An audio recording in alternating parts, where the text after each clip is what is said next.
Assalamualaikum warahmatullahi wabarakatuh.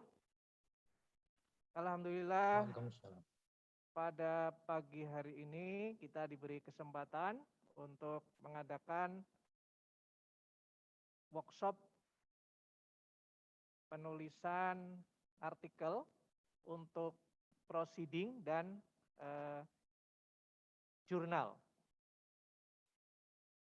Saya ucapkan terima kasih atas kehadiran Ibu Novi, mohon maaf terlambat. Sebenarnya kita udah siap sejak tadi, cuma settingnya sampai sekarang juga masih belum beres. Jadi kalau terpaksa walaupun di ruangan ini nanti mahasiswa terpaksa pakai Zoom juga ya untuk mendengarkan suara Bu Novi. Karena mungkin dari sana Bu Novi kelihatan, tapi suaranya kan tidak bisa keluar. Ini sedang proses, mudah-mudahan nanti setelah berjalan bisa terdengar suaranya dengan baik. Sekali lagi saya ucapkan terima kasih dari kami Prodi S2 Teknik Industri untuk Bu Novi yang sudah berkenan berbagi ilmu. Ini sebagai informasi mungkin bagi mahasiswa baik yang ada di UNS ini atau yang di Zoom, Bu Novi ini sudah membimbing 3 mahasiswa kita ya. Di sini ada yang hadir di Zoom ada Mbak Brilian. Kemudian yang hadir di sini ada Mbak Hani dan Mas Firdos ya. Jadi topiknya tentang ergonomi dengan Prof. Bambang Soehardi ya. Maka sebenarnya bukan orang baru begitu Bu Novi ya. Jadi kita sudah beberapa kali dalam satu forum. Kenapa acara ini menjadi penting? Mungkin di awal penyambutan mahasiswa baru saya sudah sampaikan bahwa syarat lulus dari S2 Teknik Industri atau secara umum S2 di UNS adalah minimal 1 paper yang terbit atau dipresentasikan di seminar yang proceedingnya terindeks Scopus. Itu minimal 1. Tapi jika dari hasil full tesisnya diulang akan disetujui nasional dan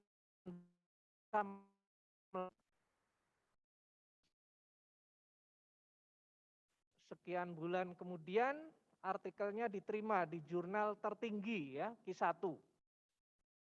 Saya lupa namanya Mbak siapa, tapi kakak angkatan Anda. Jadi sekali lagi, ini dalam rangka hal tersebut supaya mahasiswa dapat menulis, cepat mempublikasikan karyanya, kalau bisa di semester 3 itu sudah mengikuti conference internasional yang proceedingnya terindeks Scopus. Dan mungkin saya juga mengapresiasi ini ada Mas Pitoyo ya. Pak Pitoyo ini sekarang semester 2.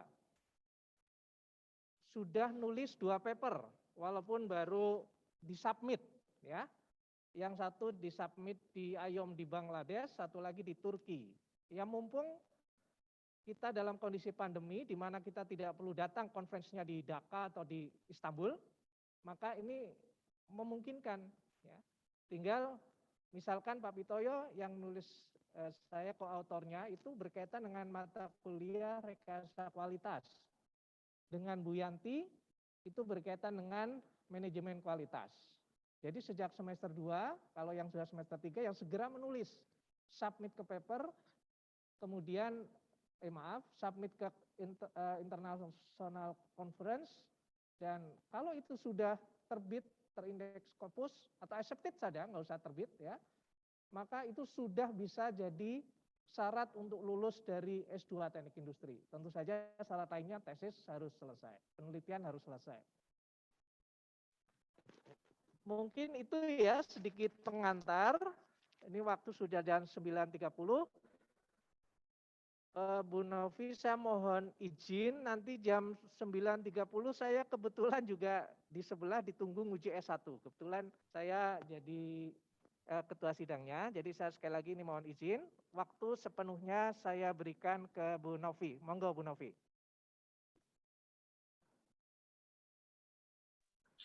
Baik, terima kasih Pak Bambang. Maaf Pak Eko. Ya, mudah-mudahan suara saya cukup jelas terdengar. Saya mohon maaf kalau suaranya agak sedikit serak ya, karena kebetulan nggak tahu tiba-tiba tadi malam saya flu berat, tapi mudah-mudahan cukup jelas dan bisa menyampaikan materi dengan cukup baik ya. Baik, seperti tadi yang sudah disampaikan oleh Pak Eko, saya diminta untuk menyampaikan materi terkait publikasi atau penulisan karya ilmiah, ya. Tapi mungkin dalam hal ini saya akan coba gali dari awal. Jadi mungkin kemarin yang disampaikan Prof. Bambang adalah kami akan melakukan sharing terkait proses pembentukan desain penelitian begitu ya, atau terkait bagaimana kita melakukan proses publikasi dan seterusnya. Namun mungkin saya akan coba gali dari depan sehingga mungkin nanti kalau ada hal yang ingin ditanyakan bisa langsung kita diskusikan bersama ya. Saya punya waktu berapa lama, Nji? Dengan siapa saya bisa bertanya? Baik, mungkin saya akan sampaikan materi kurang lebih sekitar 40 menit ya, mungkin 30 sampai 40 menit, dan mungkin nanti saya bisa berdiskusi dengan Bapak Ibu, Mbak Mas sekalian terkait dengan materi yang saya sampaikan.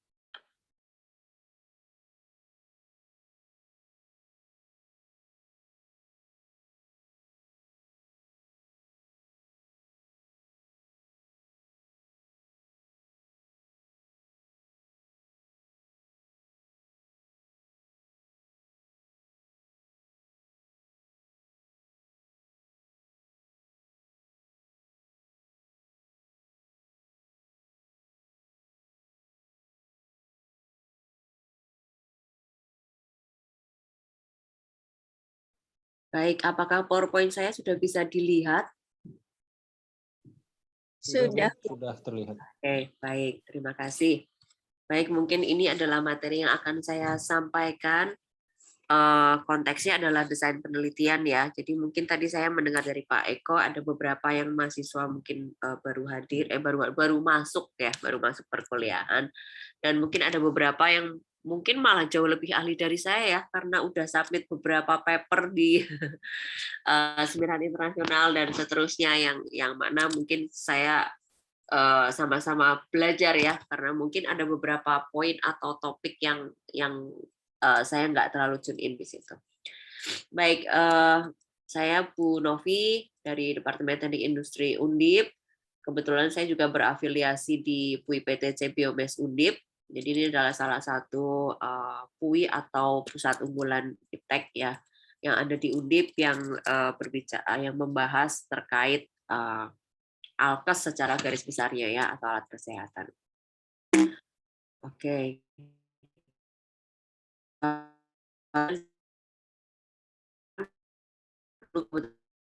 Masih bisa jadi dosen ya. Jadi sekarang mungkin sudah nggak boleh, tapi secara umum saya lulus S1 dari Teknik Industri Undip, S2 dari UGM, dan S3 dari IAW RWTH Aachen.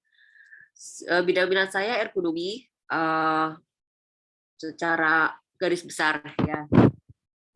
Yang saya ampu memang ada di RSKE, Rekayasa Sistem Kerja dan Ergonomi, ada juga APK, analisis dan pengukuran kerja.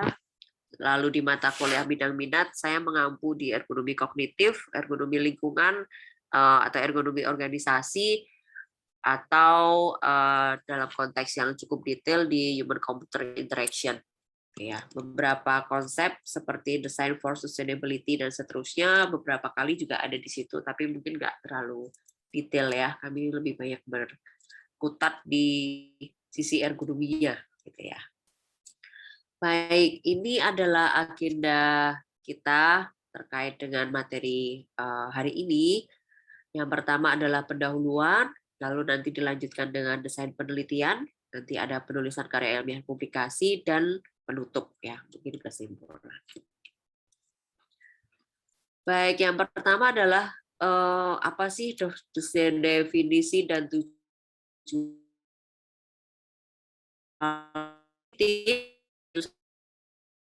research ya, read dan search. Apa itu research? Research itu didefinisikan sebagai upaya kita untuk membangun pengetahuan baru gitu ya, baik dengan cara menggunakan pengetahuan yang sudah ada sekarang gitu ya, kita olah menjadi suatu pengetahuan yang baru, atau kita benar-benar membangun sesuatu yang baru dari awal gitu ya. Dan dari situ kita akan bisa mengenerate konsep baru, metodologi baru, atau bahkan pemahaman-pemahaman baru terkait topik yang sedang kita teliti. Apa yang dilakukan dalam riset itu mencakup sintesis dan analisis dari penelitian yang sebelumnya untuk menjadi lebih ekstern, lebih luas, lebih detail mungkin ya, tergantung mau lihatnya dari mana gitu ya, mau lebih luas atau lebih detail atau melakukan replikasi dengan produk yang berbeda atau seperti apa, yang semuanya itu diharapkan dapat membawa kita pada outcome atau luaran sifatnya kreatif ya, baru dan kreatif. Nah, riset sendiri didefinisikan sebagai sebuah tahapan yang sifatnya sistematik dan digunakan untuk menjawab sebuah pertanyaan gitu ya. Terus kalau di kita mungkin dibilang sebagai sebuah upaya problem solving.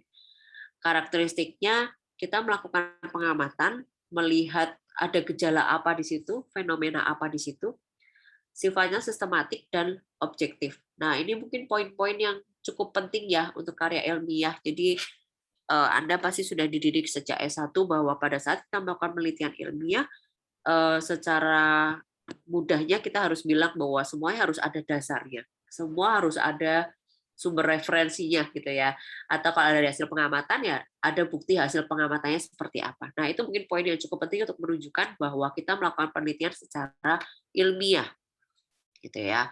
Nah, untuk tujuan penelitian ilmiah sendiri sebenarnya ada beberapa hal ya, tapi secara umum kita bisa membedakan kita mau mengeksplorasi, menemukan sesuatu yang baru, memverifikasi, melakukan pengujian, melakukan pengembangan gitu ya, atau membangun sesuatu yang ada, dan semua itu ditulis dalam bentuk karya ilmiah. Nah, saya sebenarnya tidak ingin membedakan ya antara desain penelitian atau apa yang kritik dengan penulisan, karena menurut saya yang ideal itu harus dilakukan secara paralel gitu ya. Jadi jangan kita selesai melakukan penelitian dulu atau selesai melakukan segala sesuatunya dulu baru kita tulis ya. Ya mungkin itu memang yang kadang-kadang juga saya lakukan gitu ya, karena kalau sudah selesai melakukan tentunya kita sudah paham gitu ya apa yang akan kita tulis gitu. Tapi mungkin secara ideal kalau sudah berjalan secara paralel, maka proses yang terjadi juga mungkin akan menjadi lebih cepat dan bisa lebih detail gitu ya.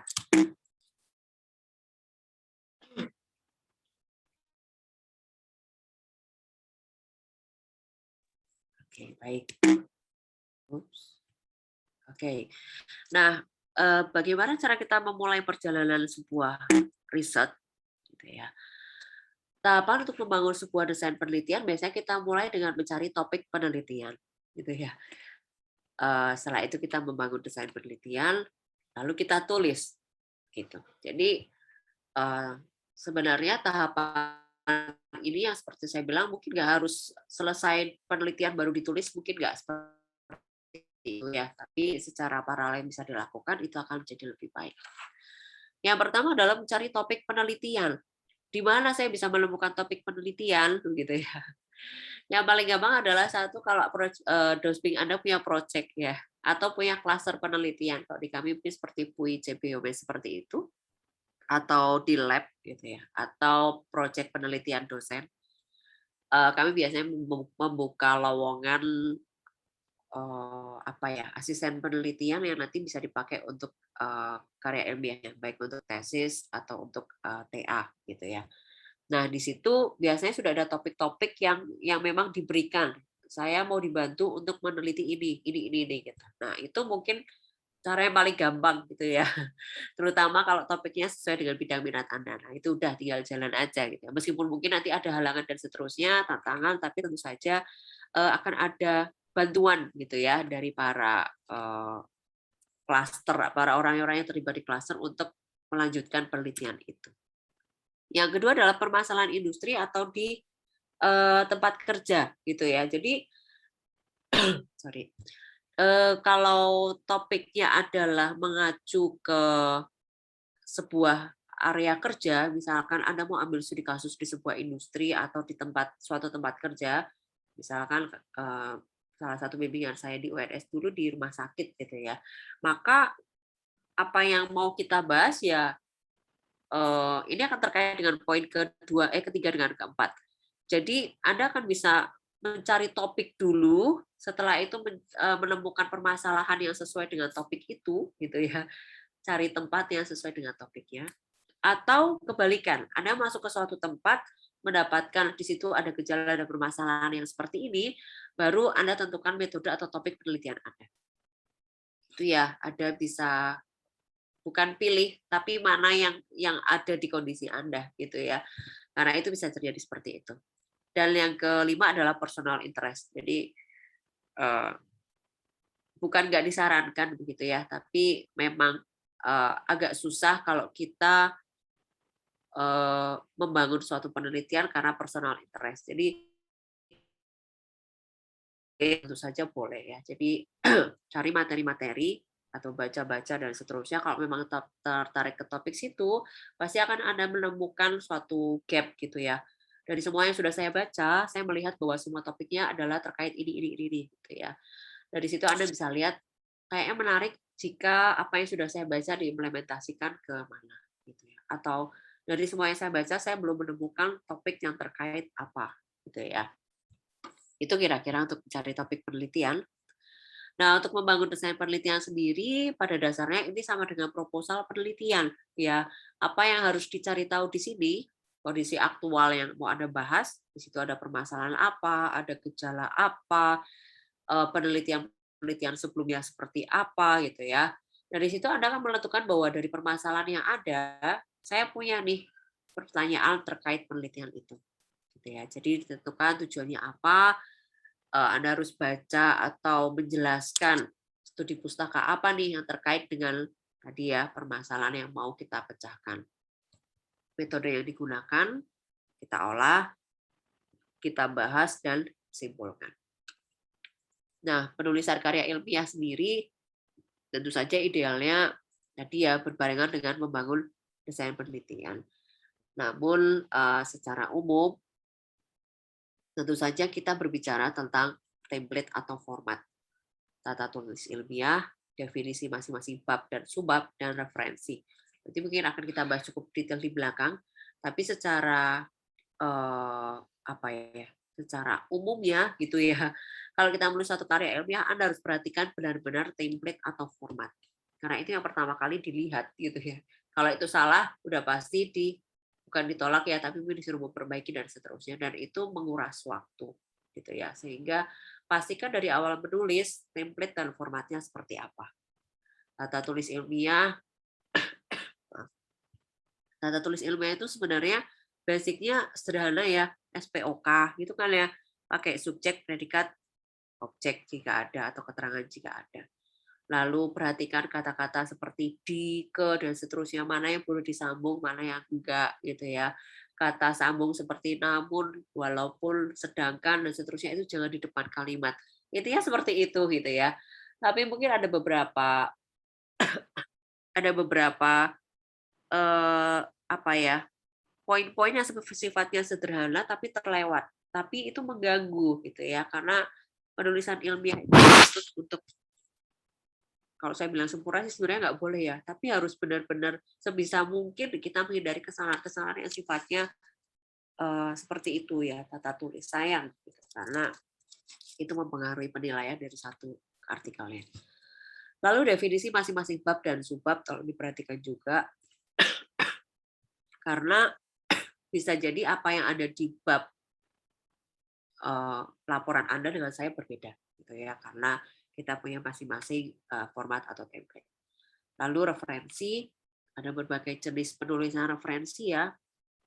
Anda harus perhatikan mau pakai metode yang mana, apa Harvard atau pakai yang model IEE mungkin, dan semuanya punya penulisan yang berbeda-beda gitu ya. Jadi jangan sampai nulisnya kecampur-campur gitu atau nggak sesuai dengan cara menuliskan referensinya gitu ya. Nanti kita coba lihat di belakang.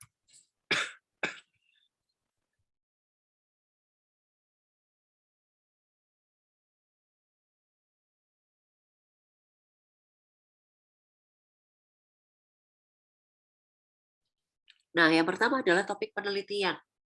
Topik penelitian sendiri biasanya saya selalu merekomendasikan baca dan tulis gitu ya.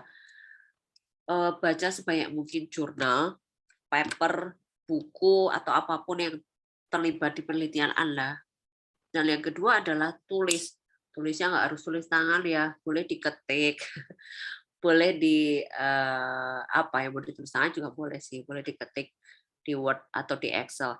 Dan yang penting dan yang lebih cukup penting adalah bagaimana kita mengorganisasikan tadi apa yang kita catat gitu ya. Apa sih yang harus dicatat, metode, variabel, objek. Jadi kita perlu di sini mencari keterkaitan dan ketertarikan kita terhadap sebuah objek penelitian gitu ya. Karena kalau kita nggak baca hanya terfokus pada satu topik gitu ya, tanpa mengetahui ada hal-hal yang lain ya, pada saat seminar proposal misalkan ya. Jadi poin-poin dasarnya sebenarnya pasti yang akan ditanyakan itu adalah satu, kenapa memilih objek itu?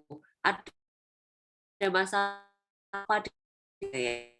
Dua, pakai metode itu gitu ya.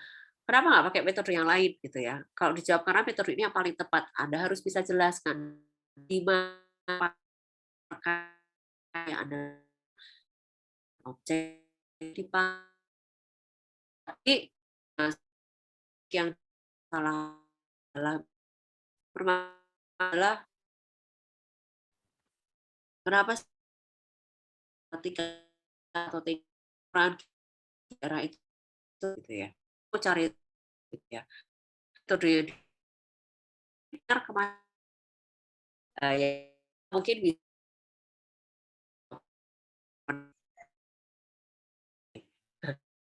saat penelitian tersebut kan apa pihak yang terlibat, bagaimana cara kita melakukan penelitiannya, bagaimana penelitian yang sejenis itu dulu dilakukan gitu ya. Dari mana saya bisa tahu? Baca gitu ya. Jadi yang dibaca adalah jurnal ilmiah, laporan, tesis, mungkin skripsi ya dari adik-adik dan seterusnya, terutama jika penelitian ini adalah penelitian lanjutan gitu ya.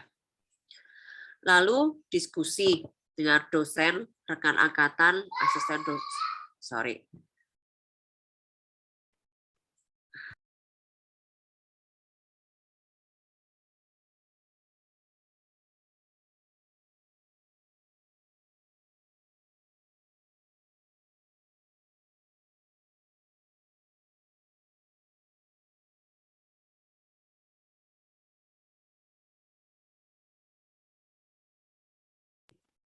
Baik, maaf ya, saya lagi di rumah, jadi ada distraksi yang cukup besar. Gitu. Yang kedua adalah diskusi, tentu saja ini jadi cukup penting untuk mendapatkan persetujuan kelanjutan ya. Mungkin nggak harus ke dosen, tapi mungkin bisa ke rekan angkatan, asisten, pakar, praktisi, atau siapapun yang Anda harapkan bisa membantu untuk menjelaskan atau menjawab dari pertanyaan yang mungkin Anda nggak bisa temukan dari baca. Oh ya, baca itu memang kadang susah ya. Jadi mungkin nggak semua yang kita mau itu ada di satu paper yang kita temukan gitu ya. Mungkin Anda harus baca beberapa paper atau harus baca beberapa laporan dan seterusnya. Dan kadang-kadang yang dulu sering saya lewati gitu ya, sudah baca, ingat ini ada satu bab yang membahas terkait ini gitu ya, tapi lupa nggak dicatat gitu ya. Itu salah satu poin yang harus menurut saya cukup penting sih, catat gitu ya.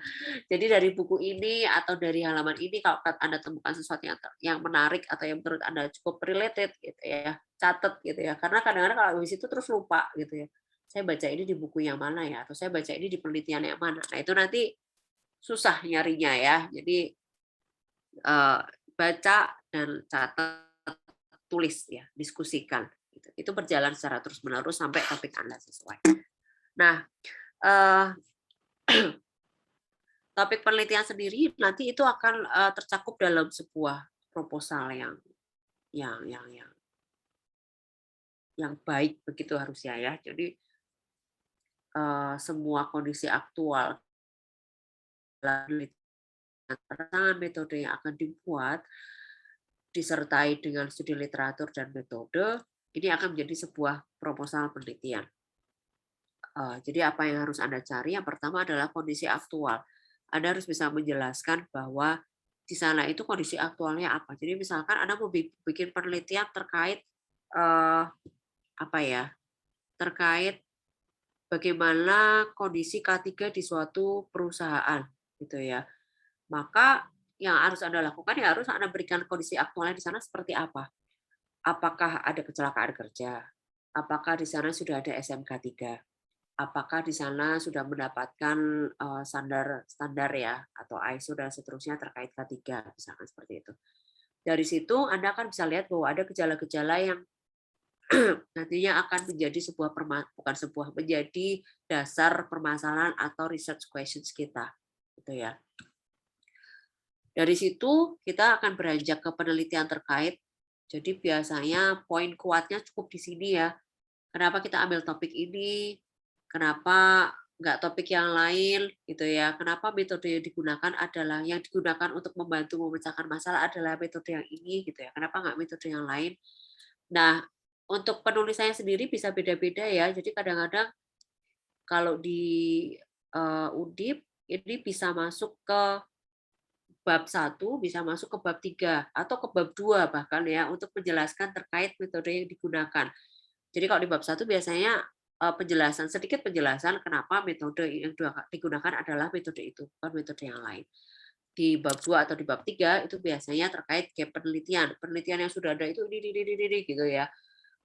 Variabelnya adalah ini atau objeknya adalah ini dan yang mau saya lakukan itu adalah mencakup poin A, B, C dan seterusnya.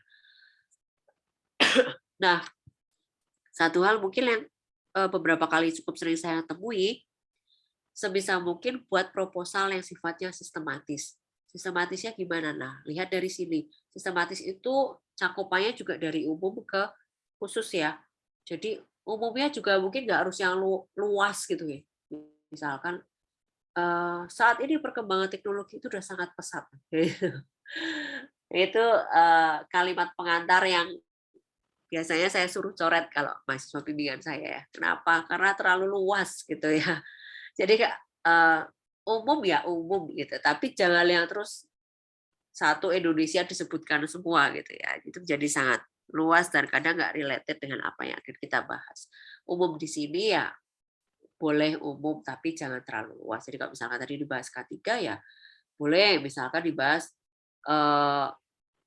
kondisi K3 di Indonesia seperti apa gitu ya. Kalau yang dibahas adalah industri besar ya maka mungkin bisa fokus ke situ. Industri besar itu sebagian besar sudah punya ISO misalkan.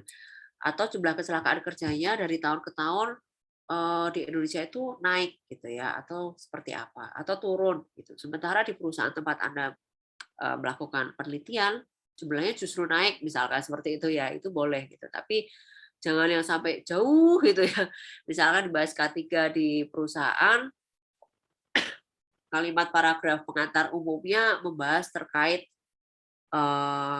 kondisi teknologi pekerjaan di Indonesia gitu ya. Itu jauh gitu ya. Nggak relatednya jauh banget gitu. Ya bisa dihubungkan, tapi mungkin paragrafnya jadi terlalu banyak untuk umumnya gitu ya. Itu mungkin untuk sedikit pengantar di bab 1 gitu ya. Jadi biasanya bab 1 dengan yang antara dipublikasi dengan yang ditulis di tesis biasanya cukup berbeda ya. Jadi nanti kita harus perhatikan apa yang harus ada di subbab itu gitu ya. Ups.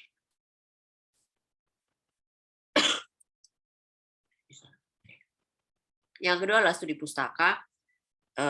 Saya jarang cek ya studi pustaka, tapi secara umum studi pustaka tentu saja apa yang diperlukan secara teoritis untuk membantu Anda terkait pemecahan masalah tadi.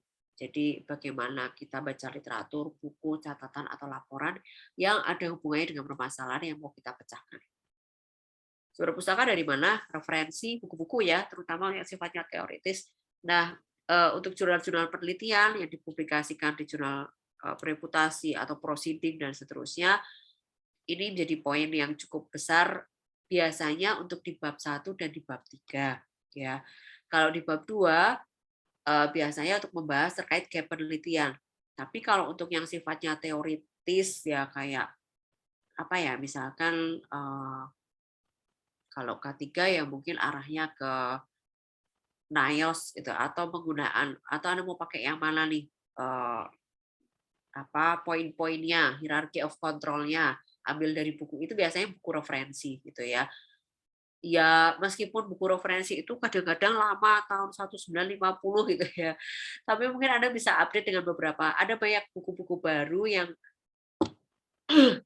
mungkin sebisa mungkin sih tahunnya jangan terlalu lama gitu ya. Jadi ya bolehlah tahun 90-an gitu ya. Tergantung dari kebijakan masing-masing institusi ya. Ada yang boleh, ada mungkin kalau mintanya diedit ya cari buku-buku baru ya.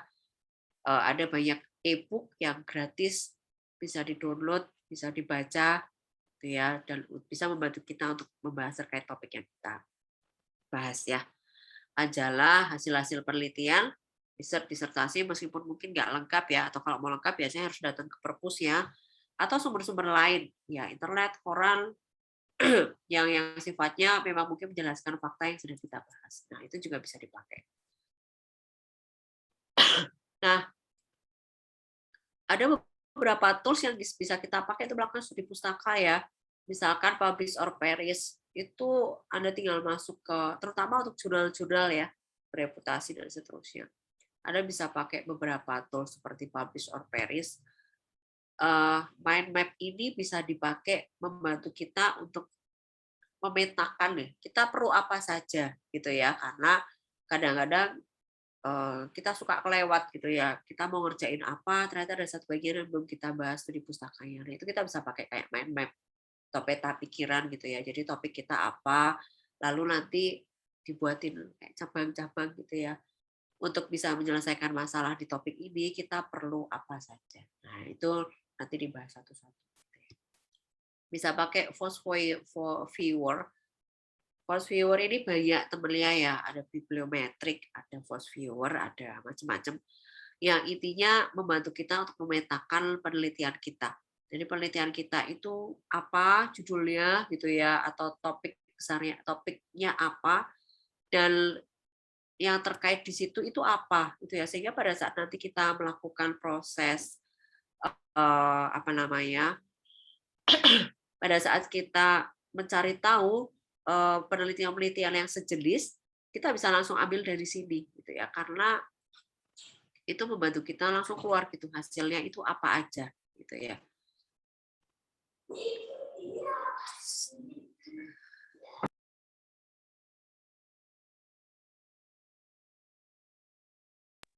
Jadi beberapa publikasi yang dilakukan oleh rekan-rekan itu kadang-kadang nggak sampai selesai penelitian gitu ya, tapi bisa pakai menggunakan misalkan Publish or Perish atau Force Viewer atau bibliometrik dan seterusnya untuk memetakan ini loh penelitian yang sudah ada itu seperti ini. Nah, nanti dari penelitian yang sudah ada bisa kita dapatkan bahwa variabel-variabel yang terlibat di dalamnya itu adalah ini. Nah, ini yang akan saya pakai nanti membangun model penelitian saya. Itu sudah cukup untuk membuat paper ya. Jadi dalam sebuah penelitian gitu ya. Kadang-kadang yang kita publish mungkin Anda sering baca ya, studi literatur atau studi apa ya? Maksudnya biasanya studi literatur review terkait suatu materi. Itu bisa dipublikasikan, bisa dibuat satu paper. Tapi ya itu nggak cuma bahwa untuk membuat topik ini kita butuh teori ini gitu, enggak gitu ya. Tapi Anda bisa bantu dengan beberapa representasi seperti ini. Misalkan pakai Force Viewer atau bibliometrik juga gampang kok. Di situ Anda bisa menjelaskan bahwa dari sekian ribu paper yang ada di Scopus misalkan ya, tergantung pakainya mana, ada Scopus, Thomson Reuters dan seterusnya ya kalau yang bereputasi. Yang membahas terkait topik ini adalah sekian, ya, sekian ratus misalkan. Itu langsung keluar ya datanya, jadi nggak gitu manual gitu ya. Nah dari sekian ratus paper itu topik yang dibahas memberikan variabel ini. Itu akan menjadi dasar yang cukup kuat pada saat Anda membangun model penelitian. Nah, itu bisa jadi satu paper sendiri. Gitu ya. Yang keempat, mungkin Anda sering baca ya, ada Mendeley, ada EndNote, atau bahkan yang ada di Microsoft Word itu sendiri, cara membantu kita untuk mengorganisasi rujukan atau referensi yang kita gunakan. Nah, itu cukup penting juga ya. Jadi sebisa mungkin jangan terlewat. Apa yang ada di draft harus ada di daftar pustaka. Dan sebaliknya, apa yang ada di daftar pustaka harus ada di dalam draft. Gitu ya. Jadi jangan sampai daftar pustakanya banyak, gitu ya, tapi nggak ada di draft. Nah, itu nanti akan menimbulkan pertanyaan. Ya.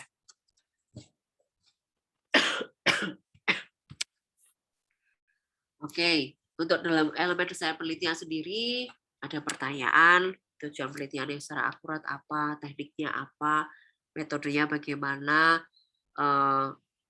dan mungkin Anda perlu pertimbangkan beberapa skenario terkait segala kemungkinan yang ada pada saat penelitian berlangsung. Contoh paling gampang, penelitian yang didesain pada saat sebelum pandemi dan dilakukan setelah pandemi, gitu ya, pasti akan berbeda, gitu kan ya. Mungkin sebelum pandemi metodenya offline, tapi kalau setelah pandemi nggak bisa, harus online misalkan. Ya akan ada perubahan gitu ya. Jadi kita perlu bikin beberapa skenario untuk bagaimana kita bisa tetap mencapai tujuan penelitian menggunakan metode yang ada gitu ya, dan disesuaikan dengan kondisi lingkungan di sekitar kita. Membuat timeline dan analisis. Timeline ini cukup penting. Kenapa? Karena ini basicnya kita memacu diri kita ya untuk menyelesaikan target dari apa yang kita lakukan gitu ya. Kalau nggak ditarget, nggak ada schedule, nanti bukan mundur-mundur, tapi kita merasa nggak punya target gitu. Target saya adalah dalam 1 minggu selesai bab 1. Bisa nggak? Bisa gitu ya. Asal ada effort-nya, ada sumber dayanya gitu ya. Oke, metode penelitian pada dasarnya merupakan metode ilmiah, cara ilmiah yang didapatkan untuk mencapai tujuan tertentu. Karakteristiknya dia harus masuk akal, rasional ya. Rasional itu masuk akal, empiris, bisa diamati, bisa diukur gitu ya. Bisa direplika gitu ya, dan memberikan hasil yang jelas dan sistematis. Jadi dia punya langkah-langkah yang sifatnya logis, jelas, sehingga pada saat dilakukan ulang pun ya pembaca atau orang yang melakukan bisa memahami dengan cukup detail, dengan cukup jelas. Nah, untuk tipe penelitian sendiri macam-macam. Ada yang sifatnya eksperimental. Jadi mungkin seperti yang di lab gitu ya. Contohnya, bisa nggak kita melakukan penelitian di lab? Bisa ya, eksperimental. Kalau di TI Undip dulu biasanya karena kita punya lab seperti driving simulator misalkan. Jadi ke arah driving safety, safety keselamatan berkendara gitu ya. Itu bisa didesain eksperimen. Jadi kalau dengan kondisi lingkungan fisik seperti ini, atau misalkan dengan distraksi seperti ini, kondisi jalan yang berbeda seperti ini, kira-kira mana yang memberikan respon yang paling baik, misalkan seperti itu. Atau contoh lain yang dilakukan di tesisnya Mas Firdaus ya, melakukan uji eksperimen alat bantu suntik gitu ya, dengan kondisi konvensional dan alat bantu untuk pengukuran kapasitas yang berbeda gitu ya, maka didapatkan kekuatan atau tegangan yang didapatkan di otot tangan pada saat melakukan penyuntikan itu berapa atau berapa lama waktunya, misalkan seperti itu. Lalu yang kedua adalah survei. Survei ini biasanya dilakukan untuk data yang populasinya besar, gitu ya. Bisa sih populasi kecil juga bisa ya kalau mau diambil sampelnya, atau mungkin semua populasi juga bisa. Biasanya dilakukan untuk penelitian-penelitian yang sifatnya sosial ya, atau psikologis juga bisa. Bisa nggak di TI? Bisa gitu ya. Cuman karena survei ini biasanya mencari persepsi atau mencari data secara subjektif,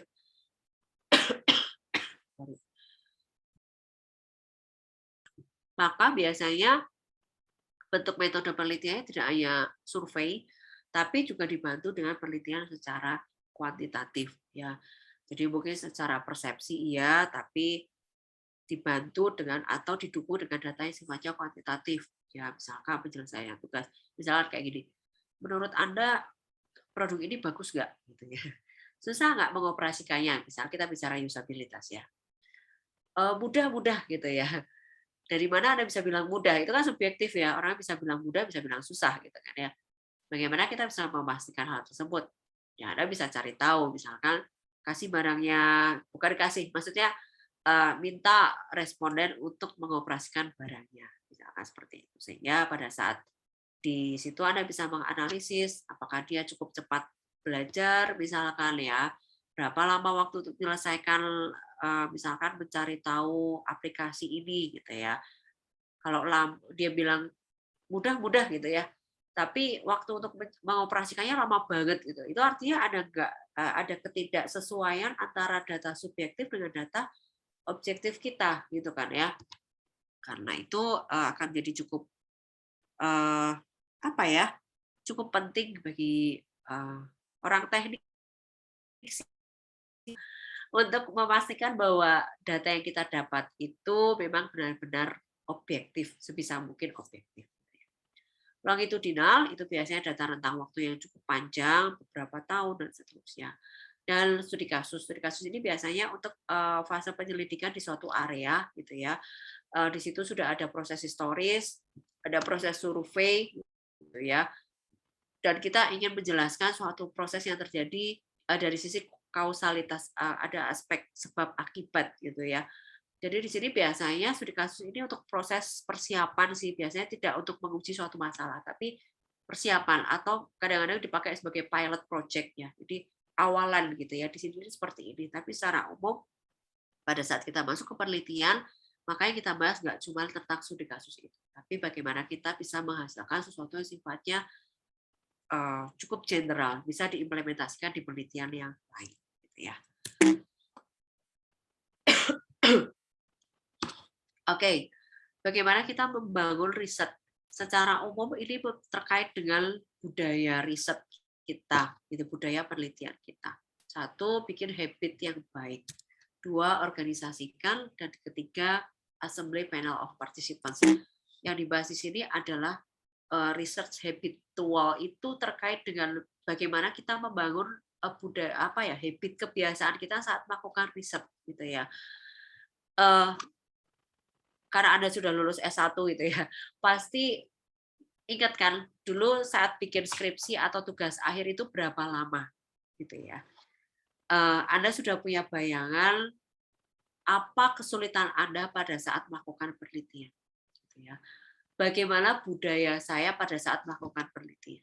Kenapa hal itu cukup penting? Karena nanti itu akan Anda lakukan lagi di tesis dan mungkin disertasi dan mungkin di penelitian-penelitian lain, baik di tempat kerja Anda maupun kalau Anda jadi dosen ya pada saat ya intinya di tempat kerja Anda gitu ya.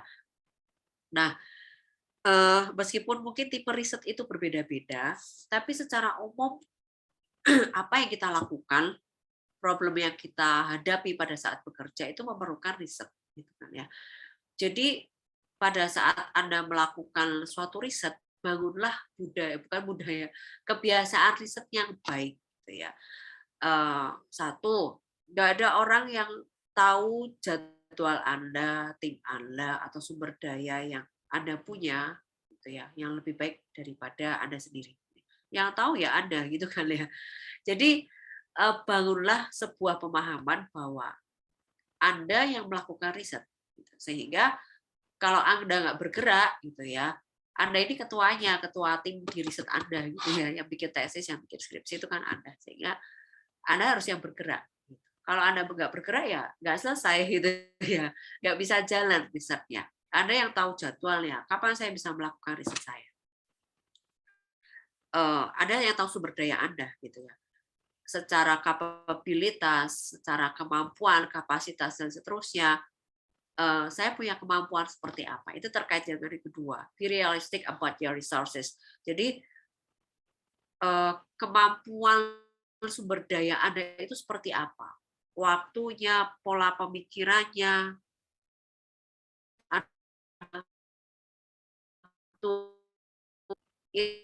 realistik. Realistik di sini bukan berarti ambil penelitian yang paling mudah, paling murah, paling cepat gitu, enggak ya. Justru biasanya kan kelihatan ya, orang yang punya kemampuan lebih pasti akan didorong untuk menghasilkan sesuatu yang lebih. Kenapa? Karena selain kita punya standar S1 sama S2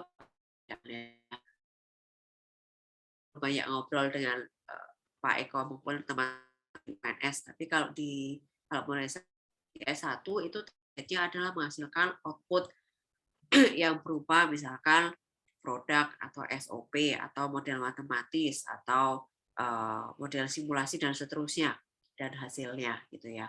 Kalau di S2 pasti harus lebih dari itu ya. Artinya dihasilkan rekomendasi perbaikan dan evaluasinya, maka biasanya harus cukup complicated, bukan lagi sesuatu yang sifatnya pemecahan masalah gitu. Tapi mungkin ada sisi mencari tahu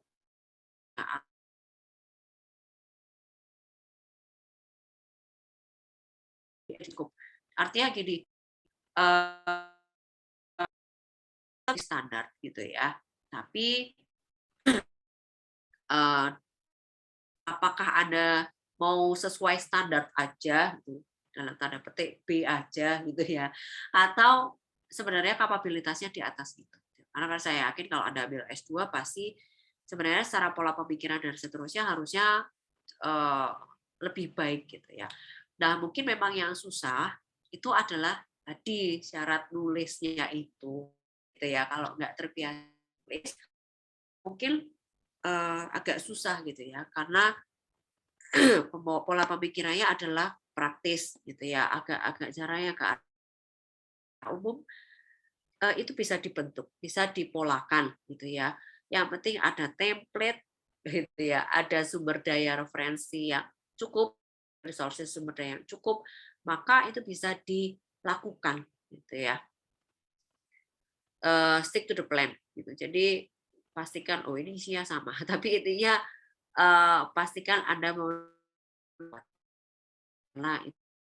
ada mencapai target. Tujuannya kan itu kan ya, bikin jadwal kan biar Anda sesuai target. Ya usahakan itu sesuai dengan yang Anda harapkan. Gitu ya.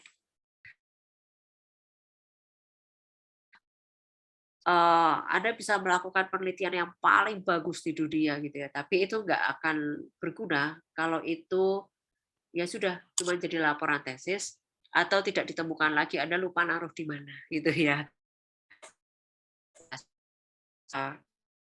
Anda tahu di mana saya menyimpan pola-pola pikiran atau hasil-hasil pemikiran yang saya lakukan gitu ya, karena itu menjadi cukup penting. Quote bahwa akan jadi lebih mudah untuk melakukan riset baru gitu ya, daripada kita menggali gitu ya, terus cari tahu yang baru apa yang bisa saya lakukan dari yang lama ya. Ya memang kembali lagi masing-masing punya kelebihan dan kalau yang lama artinya pasti ada yang banyak sehingga cukup mudah, susah ya cari ke penelitiannya. Tapi kalau bikin penelitian yang baru, inovasi dan seterusnya pasti dapat ya, novelty, kebaruan dan seterusnya pasti dapat. Yang susah cari penelitian atau dasar yang ya. Itu mencari tahu semua data yang kita butuhkan. Apa yang penting di sini kalau pakai mungkin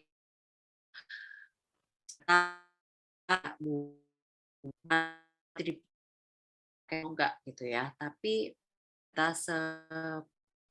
mungkin gitu ya. Pada yang bukan cukup penting karena partisipan area. Oke, template. Oke,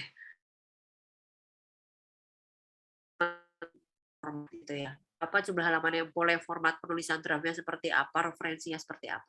Tata tulisnya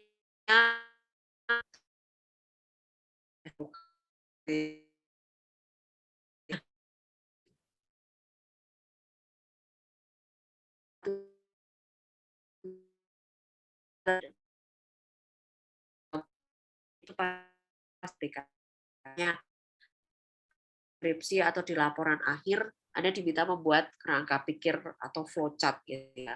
Tapi cari paper itu enggak ada gitu ya. Metode itu selalu ditulis dalam bentuk paragraf atau model, gambar ya gambar ya. Lain literatur. Literatur itu pasti ada di skripsi atau di tesis atau di disertasi di bab 2 kan, pasti ada ya.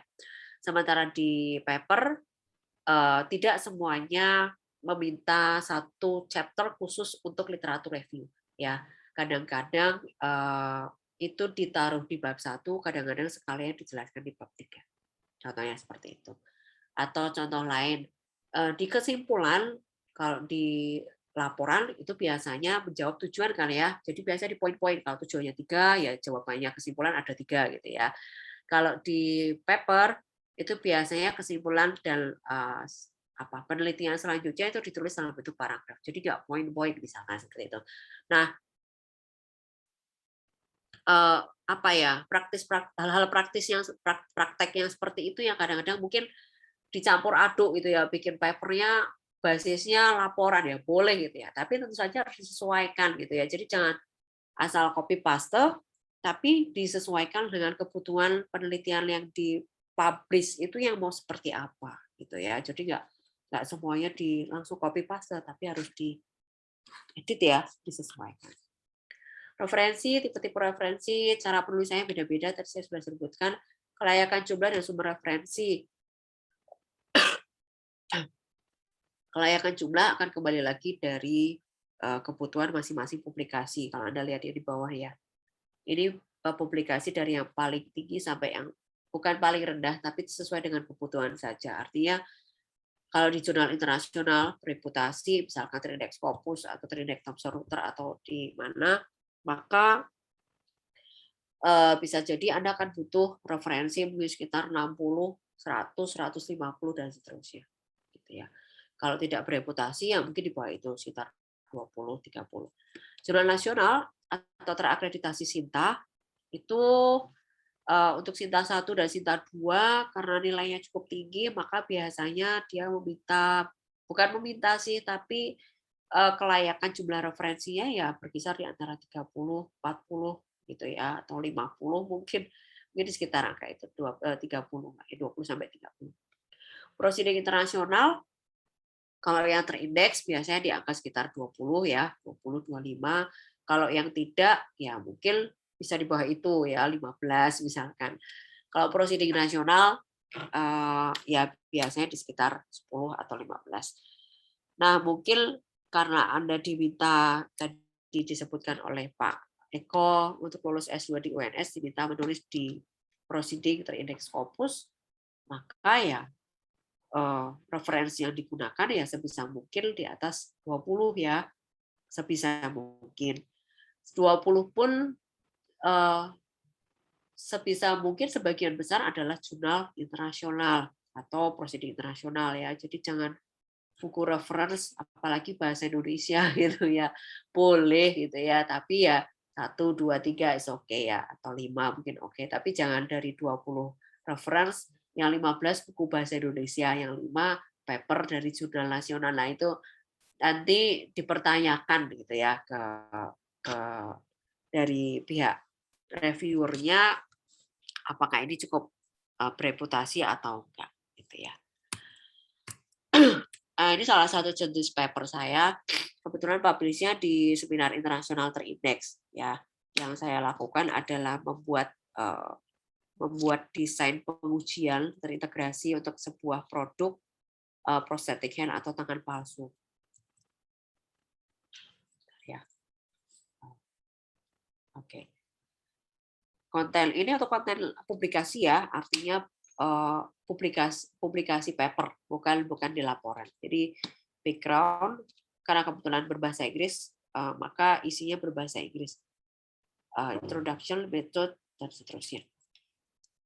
Jadi untuk background sendiri, ini adalah suatu studi yang sifatnya berkelanjutan. Jadi Anda bisa bayangkan dalam sebuah komunitas ada orang yang bikin tangan palsu begitu, dan basicnya apa? Kenapa dia bikin tangan palsu gitu kan ya?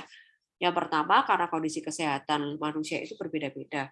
Satu, ada banyak tipe-tipe kejadian yang menyebabkan manusia mungkin akan mengalami amputasi, gitu ya.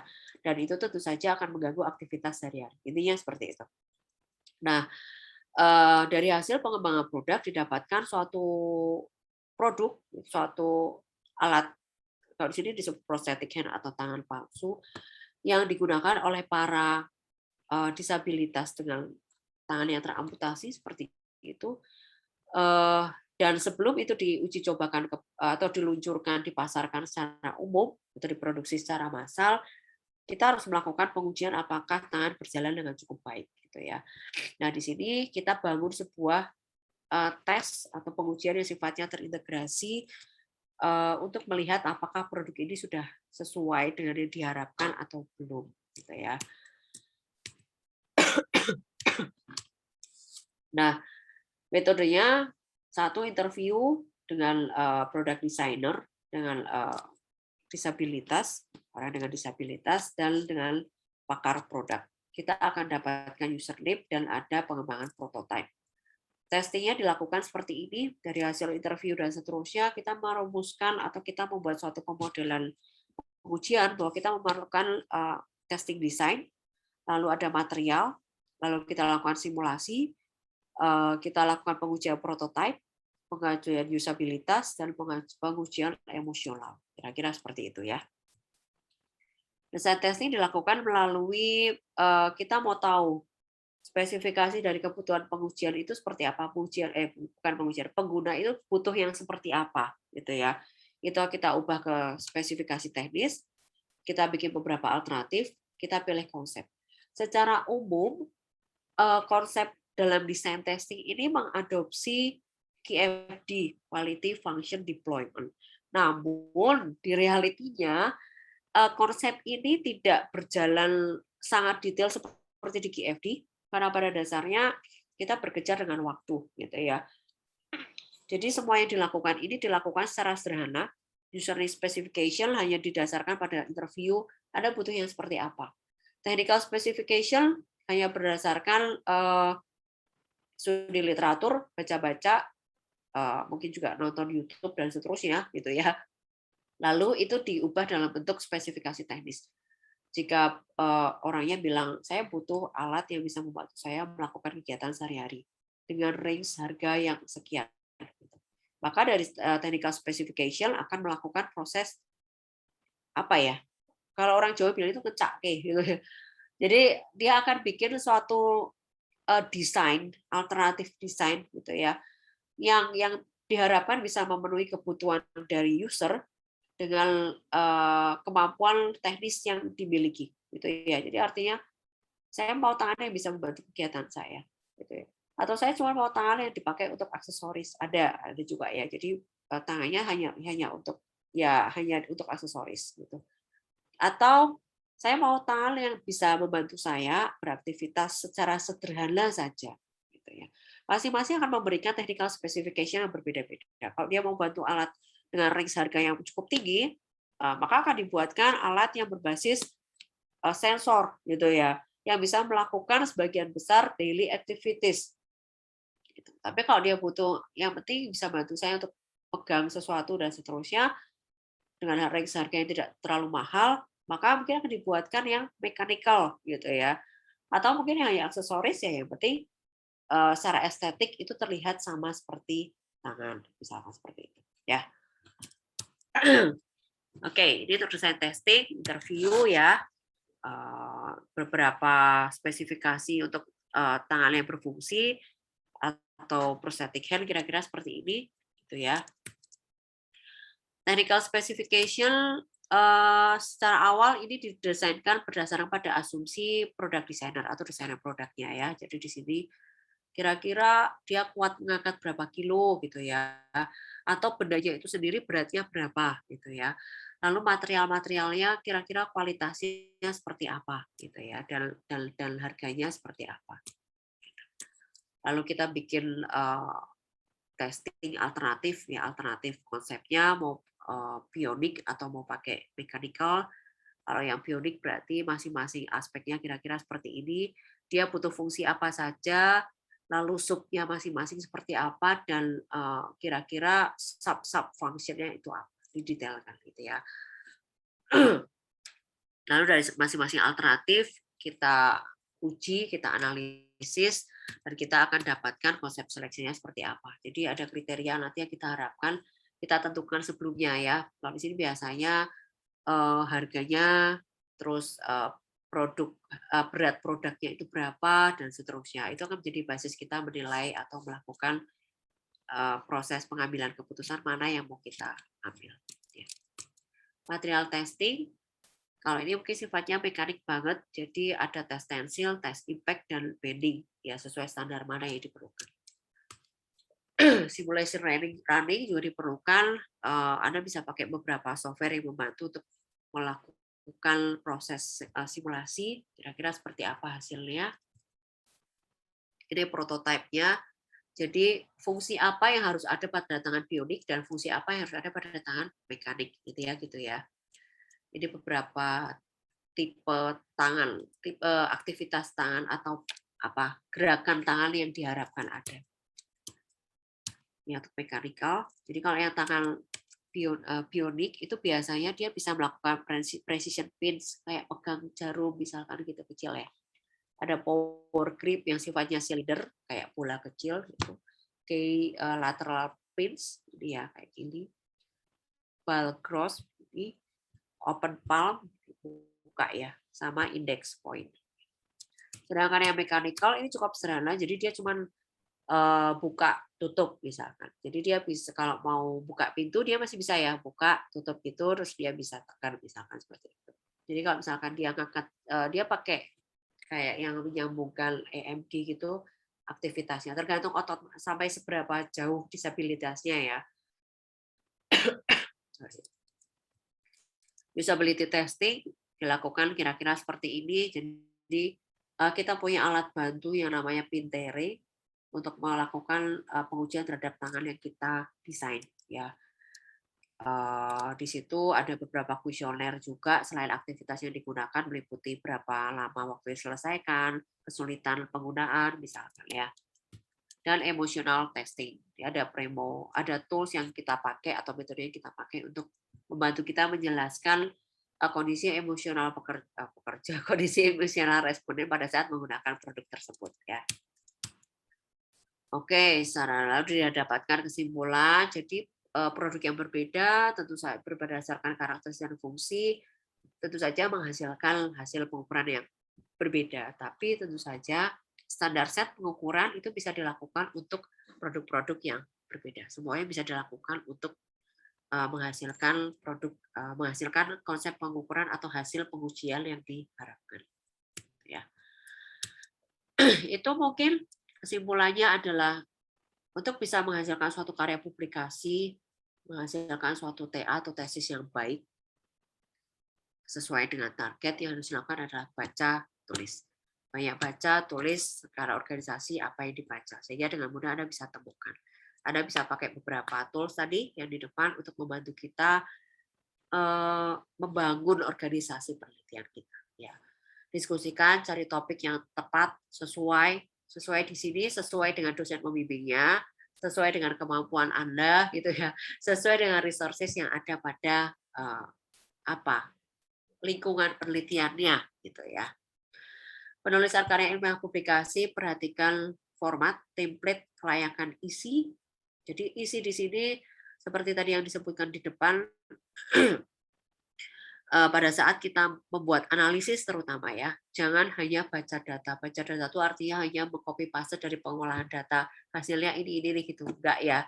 Tapi analisis di sini adalah membahas, berdiskusi, diskusi ya. Hasil penelitian saya adalah seperti ini. Kira-kira kenapa hasilnya seperti itu? Nah, Anda bisa cari tahu dari referensi penelitian terkait, penelitian sebelumnya, gitu ya. Ternyata penelitian yang dulu hasilnya beda loh. Kenapa gitu ya? Atau ada kira-kira ada faktor apa nih yang membuat beda atau sama? Atau sama, ternyata sama dengan penelitian yang ini gitu ya. Ternyata ada apa gitu ya. Jadi pada saat bikin analisis atau diskusi itu nggak cuma terkait hasil pengolahannya ya, tapi hasil pengolahan itu kita bahas. Jadi kenapa hasilnya seperti itu, gitu ya? Artinya apa, gitu ya? Atau dari itu kita bisa bikin perbaikan seperti apa nih untuk sistem kerja yang sedang kita amati, gitu ya. Serta referensi tadi ya, kelayakan jumlah referensinya, terus sumber-sumber referensinya, gitu ya. Sebisa mungkin dari jurnal-jurnal yang bagus, yang baik ya, yang bereputasi sehingga dinyatakan layak untuk menjadi referensi. Baik, saya kira paparan dari saya mungkin itu. Jika ada pertanyaan, dipersilahkan. Tadi mungkin bisa ditulis di chat box atau mungkin bisa juga disebutkan secara langsung ya, jika memang mungkin ingin disampaikan. Itu saja. Silakan jika ada pertanyaan atau ada yang mau didiskusikan atau bahkan mungkin mau sharing terkait pengalaman Bapak Ibu, Mas Mbak sendiri pada saat melakukan penelitian. Silakan.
Maaf Bu, suaranya masih di mute itu Bu. Sorry. J, mohon maaf. Apakah Bapak Ibu, Mas Mbak ini pegang laptop atau bisa mengakses suatu link begitu? Bu, saya mau bertanya Bu. Oh J, silakan Pak Rudi. Oke, terima kasih untuk pemaparannya Bu ya. Jadi perkenalkan saya Rudi Kristianto dan kebetulan saat ini saya kan juga mengajar di Politeknik Admi Surakarta. Pertanyaan saya kan juga sebagai pembimbing tugas akhir mahasiswa. Dan apakah saya menjadi pembimbing itu bisa dimasukkan ke dalam jurnal atau tidak? Itu yang pertama. Itu yang kedua, beberapa judul tugas akhir mahasiswa saya kan cukup banyak sekali. Nah, bagaimana caranya mengolah itu menjadi namanya jurnal yang bisa kita masukkan ke dalam Scopus atau mungkin jurnal nasional dulu dan sebagainya. Nah, itu yang mungkin karena selama ini saya jujur aja kalau di Politeknik Admi Surakarta itu jarang sekali beberapa tugas akhir ataupun bentuk penulisan itu dimasukkan ke dalam jurnal nasional ataupun jurnal yang mungkin terindeks dengan Scopus itu Bu. Terima kasih. Terima kasih Pak Rudi.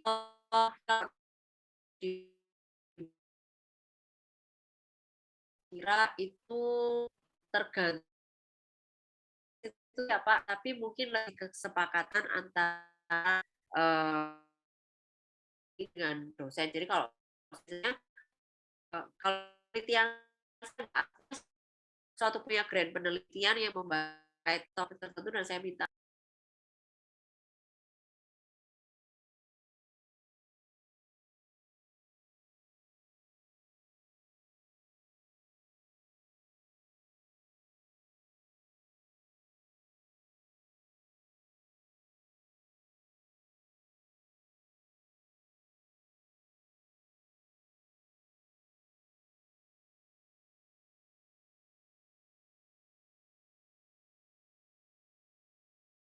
maupun internasional tadi. Jadi apakah itu memungkinkan kalau jika memang itu belum dimasukkan? Jadi karena kan syaratnya di sini kan juga tadi suruh membuat jurnal toh. Lah daripada saya membuat jurnal baru, saya mengambil dari mahasiswa saya apa namanya teliti ulang dengan konsep yang lebih baik. Jadi apa namanya biar layak untuk dipublikasikan itu mas saya. Gitu Bu. kalau belum pernah dipublikasikan sama sekali, baik online maupun offline, maksud saya begini. Jadi kalau contohnya begini Pak Rudi, kalau di Teknik Industri Undip itu mahasiswanya kan memang harus punya satu paper sebagai syarat lulus begitu. Nah, beberapa mahasiswa itu menulis paper semuanya kami upload ke repository namanya ya. Jadi kalau Anda searching suatu topik mahasiswa atas nama ini publikasi apa, dia akan punya satu paper. Nah, kalau itu paper TA-nya atau tugas akhirnya, maka dosennya nggak bisa mempublish itu karena itu sudah pernah dipublikasi begitu. Makanya kalau itu misalkan suatu itu adalah topik penelitian saya akan wanti-wanti ke mahasiswa, kamu nggak boleh publish paper TA-mu karena itu akan saya publish di tempat lain.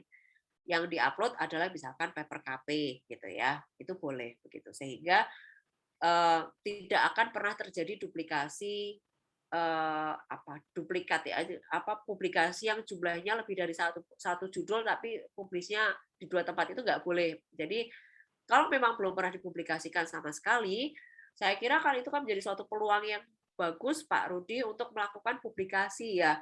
Jadi kalau apalagi jurnal nasional terakreditasi mungkin yang Sintanya masih yang Sinta 6, Sinta 5 gitu ya, 4 dan mungkin 3 itu mungkin masih bukan cukup mudah sih tapi masih bisa lah kita otak-atik dari TA-nya mahasiswa begitu ya untuk dijadikan bahan.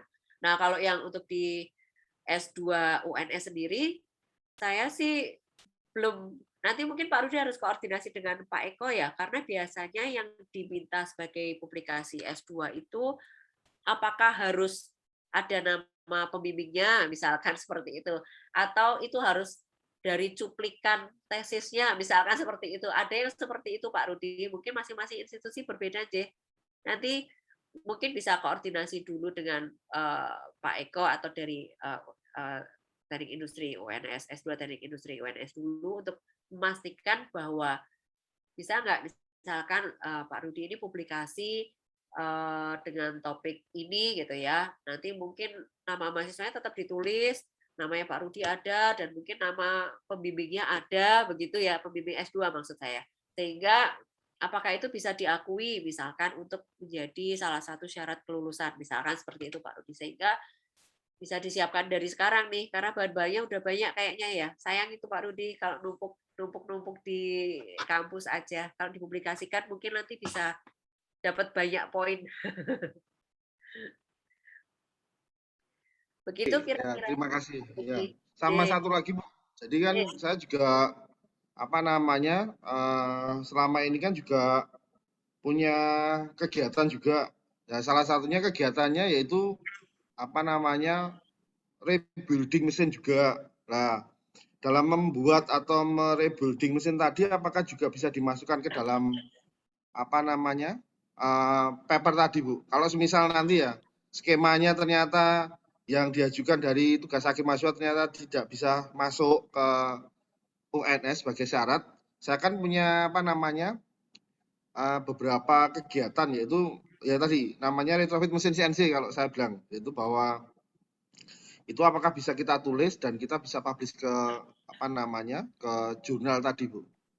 Ya, terima kasih. Oke, baik.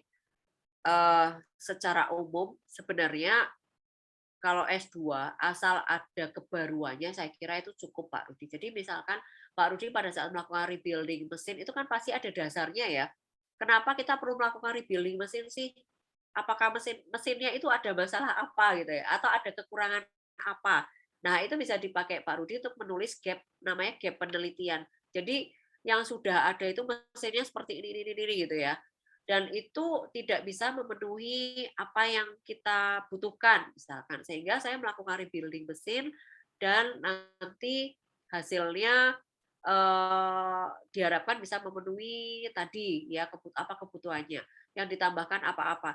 Jadi kalau sebenarnya secara pola pemikiran dan seterusnya itu cukup Pak Rudi. Mungkin nanti yang agak susah itu nulisnya ya, bukan agak susah sih, tapi mungkin Pak Rudi perlu banyak referensi untuk menjelaskan bahwa kondisi realnya itu seperti apa, lalu mungkin kompetisi atau kondisi mesin-mesin yang di luar itu seperti apa, perbaikan yang akan dilakukan Pak Rudi itu seperti apa gitu ya. Mungkin juga metode rebuilding-nya seperti apa gitu, apakah berbasis trial error, eksperimen mungkin gitu ya, atau mungkin mengacu ke nggak tahu beberapa metode pengembangan produk mungkin, misalkan seperti itu. Lalu nanti kalau sudah dibangun mesinnya, bisa dilakukan pengujian, evaluasi, dibandingkan antara yang sebelum dan sesudah dibangun misalkan, maka saya kira itu akan jadi suatu topik penelitian yang cukup bagus ya menurut saya. Dan mungkin latar belakangnya juga, misalkan saya kurang tahu mesin apa yang di redesign oleh Pak Rudi, tapi kalau mungkin ya, misalkan ya, kayak alat-alat pertanian mungkin ya, tadi kalau CNC mungkin CNC dengan spesifikasi tertentu yang bisa dipakai untuk kebutuhan apa gitu ya. Mungkin itu akan jadi ada dasar kuatnya gitu Pak Rudi, kenapa alat itu yang dipilih untuk di-rebuilding, atau kenapa kita melakukan rebuilding pada alat itu. Yang penting ada dasar pemikiran yang cukup kuat dan nanti bisa kita dibantu untuk cari referensi ya, paper-paper yang terkait itu untuk menjadi dasar melakukan penelitian lanjutannya, melakukan proses rebuilding. Itu kira-kira Pak Rudi. Oke, terima kasih, Bu. Sama-sama. Ada lagi?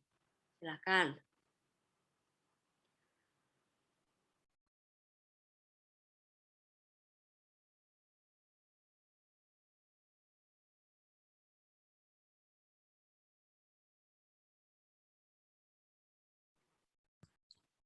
Oke. Ada lagi?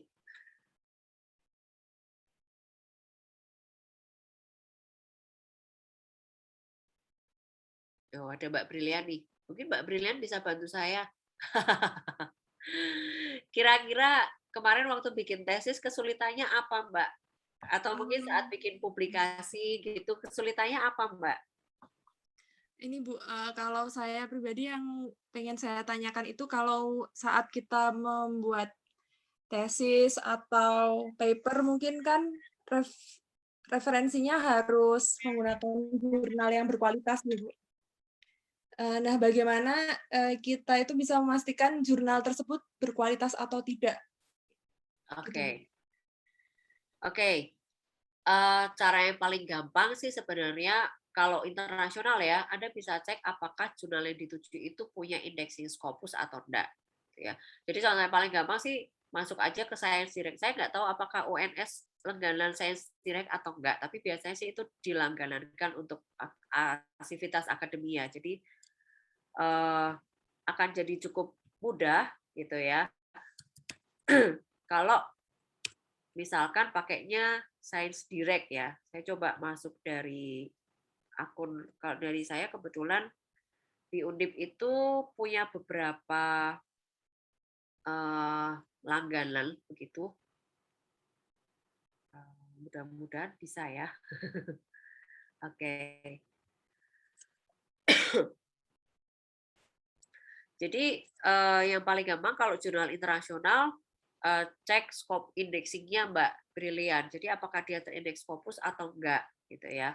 Oke, mudah-mudahan bisa ya. Saya cari desktop aja. Ini ya. Nah, ini ada beberapa source yang apa ya, yang dianggap cukup bereputasi begitu ya. Salah satunya kalau teknik itu biasanya ya, biasanya masuknya ke Science Direct. Jadi di sini Anda akan menemukan banyak sekali jurnal gitu ya. Tergantung Anda mau cari materi yang apa. Itu kalau engineering ya engineering gitu ya. Kalau saya mungkin ini ada banyak sekali jurnal gitu ya. Kalau bingung mending pakai yang tadi gitu ya, di bagian depan ini kan ada ini ya. Sorry. Nah, di sini ada keyword. Anda tinggal cari aja. Misalkan saya lagi tertarik terkait apa ya, usability prosthetic hand. Ini misalkan ya. Maka Anda tinggal cari gitu ya.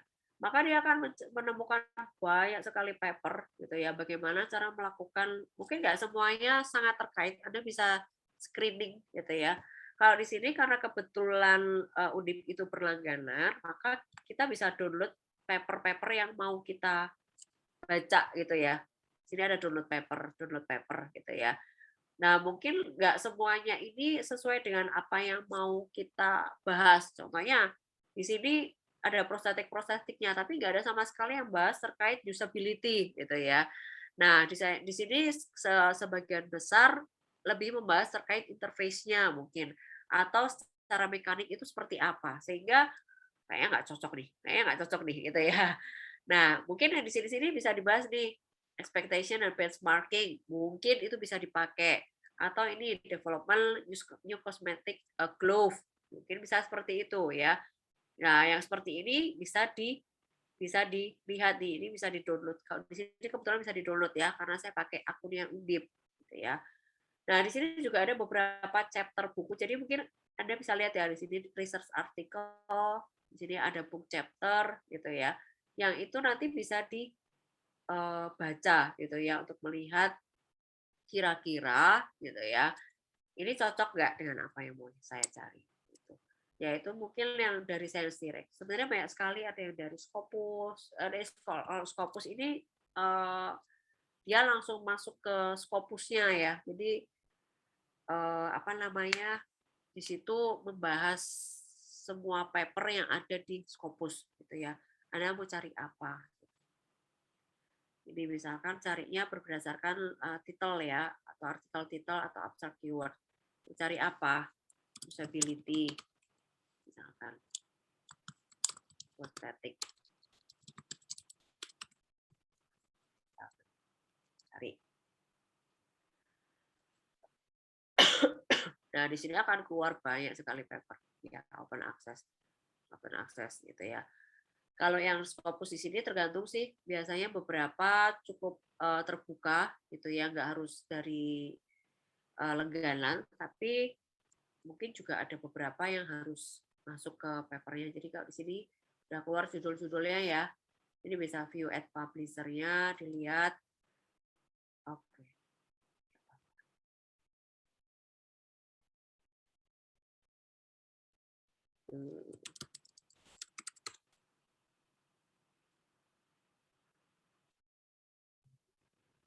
Ya, agak lembut. Jadi di sini kelihatan, nah contohnya seperti ini. Ini ada di jurnal ini, gitu ya. Dan di sini kebetulan bisa di-download PDF-nya, berarti bisa kita baca. Gitu. Ini open kayaknya. Kalau open access itu bisa dibaca.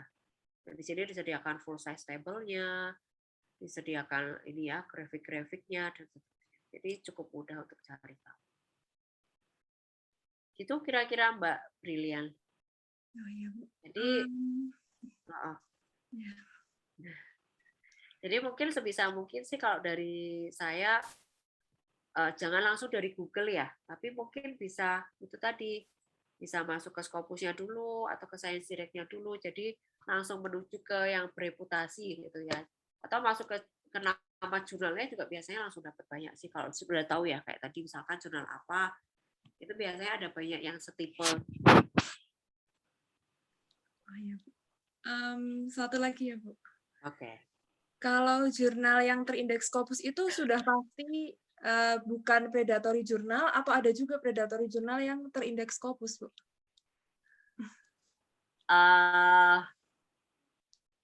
Untuk definisi predatory sendiri sih sebenarnya agak subjektif ya Mbak. Contohnya ada beberapa orang yang mengeluarkan list ini nama predator jurnal gitu ya.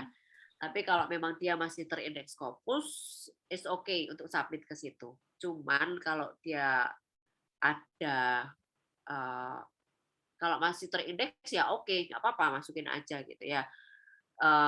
Kalau yang di Scopus sih biasanya dia masih keluar terindeks di Scopus itu berarti masih oke gitu. Tapi kalau misalkan dia sudah discontinue misalkan gitu ya, ya berarti ya lumayan berdampak gitu ya ke yang sebelum-sebelumnya gitu ya. Jadi meskipun dia terindeks tapi nilainya mungkin nggak setinggi yang apa ya, nggak setinggi jurnal lain yang masih terindeks Scopus. Jadi Scopus ini bisa melakukan evaluasi secara rutin sehingga bisa jadi paper yang tadinya tahun ini terindeks Scopus tahun depan nggak bisa jadi gitu ya.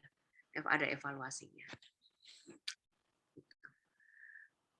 Ya cukup hati-hati, tapi kalau jurnal sih sepertinya masih ada evaluasi yang cukup baik lah dari Scopusnya. Terima kasih Bu Novi. Sama-sama. Selamat pagi Bu. Oke, ini ada dari Mbak Desi Srikandi. Terkait state of the art, apakah harus membaca full paper atau bisa abstrak saja karena tidak semua artikel open access? Saya jawab satu-satu ya Mbak Desi. Satu, kalau bisa baca full paper, baca full paper. Kalau nggak bisa, boleh baca abstrak. Kalau hanya untuk mencari, asal dengan catatan di abstrak itu terlihat cukup jelas ya, artinya variabel yang dipakai apa, objek penelitiannya, kebalik. Objeknya apa, metodenya menyebutkan dengan jelas variabel penelitian, terus responden mungkin dan seterusnya, dan hasil penelitiannya gitu ya, sehingga meskipun nggak baca full tapi kita bisa mengambil kesimpulan gitu ya. Jadi itu bisa dipakai untuk membantu merumuskan ini loh penelitian yang dulu sudah ada itu seperti apa. Tapi kalau dipakai analisa mungkin harus baca versi lengkapnya ya. Kalau paper-paper sih harusnya tersedia kok Mbak Desi. Jadi kalau misalkan kesulitan bolehlah minta tolong saya ya untuk cari full paper ini. Saya butuh full paper yang ini, kalau dari Undip bisa diakses, nanti bisa saya akseskan. Saya downloadkan PDF-nya ya. Atau saya nggak tahu sih di UNS ada langganannya yang apa ya. Nanti mungkin bisa koordinasi dengan Pak Eko atau siapa untuk mencari tahu ya di sana langganannya apa. Biasanya kalau di perpus-perpus itu ada ini, jadi bisa langganan di perpusnya biasanya dikasih akses untuk ke situ. Ya mungkin bisa main-main ke perpusnya UNS untuk tanya-tanya langganannya apa misalkan gitu. Yang kedua, jika mengambil topik dengan pengamatan tren sosial, seperti misalnya minat frozen food yang tinggi, namun dalam sistem distribusi masih lemah pencairan dan sebagainya, tanpa melakukan penelitian di logistik. Jadi bentuknya seperti apa ya Mbak? Mungkin pemodelan sistem dinamik begitu, mencari cold chain-nya, rantai pasok dingin begitu, atau seperti apa ya? Kalau misalkan sebenarnya sih agak jarang ya kita bisa melakukan suatu penelitian tanpa terlibat langsung dengan stakeholder. Artinya gini, kalau misalkan mau mengambil penelitian tren sosial, minat frozen food yang tinggi dalam sistem distribusinya lemah. Artinya yang terlibat kan sebenarnya nggak cuma perusahaan di logistiknya gitu ya. Tapi kalau mau lihat sistem distribusinya ya harus masuk ke situ ya. Saya nggak ada bayangan sih Mbak Desi atau Bu Desi ya, gimana cara melakukan penelitiannya tanpa masuk ke perusahaannya. Kalau pakai pemodelan mungkin bisa ya Mbak Desi, misalkan bikin kayak sistem dinamik untuk melakukan, tapi gimana cara mengevaluasinya? Bisa sih misalkan cari dasar teori, cari penelitian-penelitian itu seperti apa nih untuk memecahkan masalah itu gitu ya. Terus nanti disimulasiin pakai sistem dinamik misalkan, atau pakai metode pendekatan pengukuran supply chain yang lain untuk melihat kalau saya pakai skenario A, apakah nanti masalahnya terpecahkan atau enggak, atau B atau C itu skenarionya. Atau kalau semuanya terpecahkan, mana yang memberikan benefit paling tinggi atau misalkan memberikan profit yang paling tinggi, misalkan kayak gitu ya. Mungkin bisa sih Mbak, tapi jadi cukup rumit ya gitu. Kalau di perusahaan logistik sendiri mungkin kaitannya justru di data awal ya, bagaimana cara melakukan proses distribusi sekarang, misalkan seperti itu. Kenapa mencair gitu ya. Jadi kaitannya mungkin lebih ke situ ya, untuk mencari tahu permasalahan yang ada itu apa. Kalau masalah nanti mau data di belakangnya misalkan reference untuk memecahkan masalahnya itu mungkin nggak harus dari logistiknya sih nggak apa-apa menurut saya ya. Tapi mungkin nanti untuk validasi metode atau validasi hasil penelitian ditanyakan ke sana ya boleh juga gitu ya. Gitu kira-kira Mbak Desi Srikandi. Mbak atau Ibu ya? Kelihatan.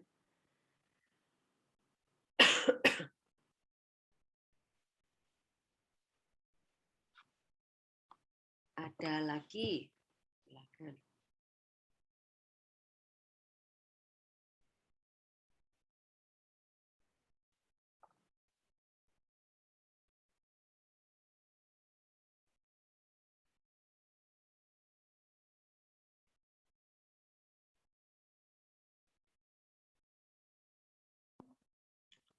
Selamat pagi, Bu Novi. Dengan saya Hendrawan, mahasiswa S2 TI di semester 1. Pagi, Pak. Yang mau saya tanyakan ada satu hal saja sebenarnya, mengenai pada saat kita melaksanakan pembuatan jurnal atau paper tersebut, apakah nanti pada saat mendapatkan hasilnya itu apakah boleh itu hanya sebatas simulasi, misalnya apa yang kita teliti itu misalnya seperti yang disampaikan tadi oleh Bu Desi atau Mbak Desi tadi, seperti rantai pasoknya, kemudian dari situ kita mendapatkan hasil itu hanya kita simulasikan tanpa, karena mungkin nanti pada saat proses pembuktian dari tujuan yang sudah kita terapkan itu butuh waktu cukup lama, misalnya mungkin 6 bulan atau bahkan 1 tahun, karena yang saya dapati itu pada saat suatu departemen di tempat saya untuk melaksanakan program untuk pengujian dari suatu alat itu bisa prosesnya sampai setahun.